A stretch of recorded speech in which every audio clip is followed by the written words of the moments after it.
1957 to 2016, every Prime Minister wanted Britain in the European Community.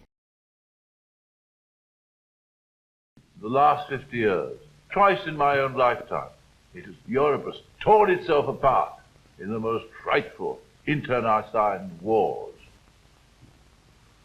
Well, these great conflicts have generally been brought about by the attempts of one nation, or sometimes of one man, to dominate the whole of Europe, to create a kind of sham united Europe, not by agreement, or partnership, or cooperation, but by power.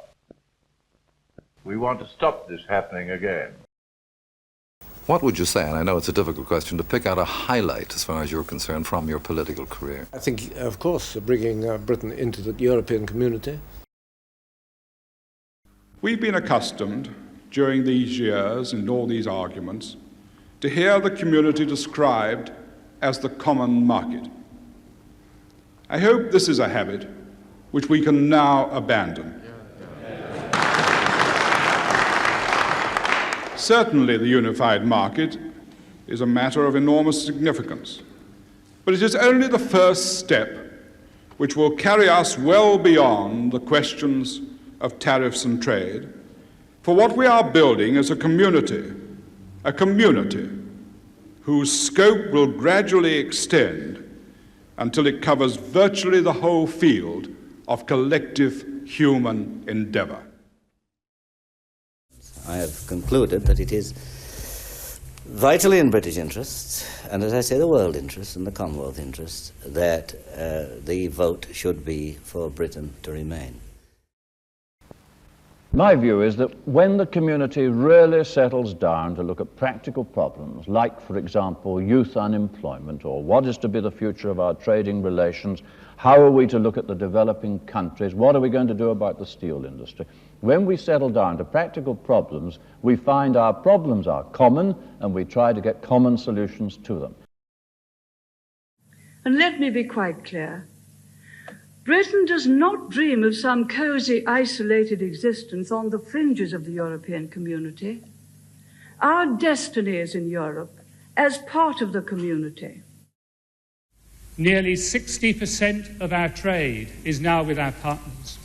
It is the single most important factor in attracting a tide of Japanese and American investment to our shores. The most profound reason for working together in Europe, I leave till last. It is peace. The peace and stability of a continent ravaged by total war twice in this century. We can play a leading role with others in Europe in getting reform. The others in Europe want us to, but we cannot be leaders without being partners. I stand here proud to be British and proud to be European, representing a country that does not see itself as an island adrift from Europe, but as a country at the centre of Europe, not in Europe's slipstream, but in Europe's mainstream. I believe that Britain will be stronger, safer and better off by remaining in a reformed European Union. Stronger because we can play a leading role in one of the world's largest organisations from within, helping to make the big decisions on trade and security that determine our future. Safer because we can work with our European partners to fight cross-border crime and terrorism. And better off because British business will have full access to the free trade single market, bringing jobs, investment and lower prices.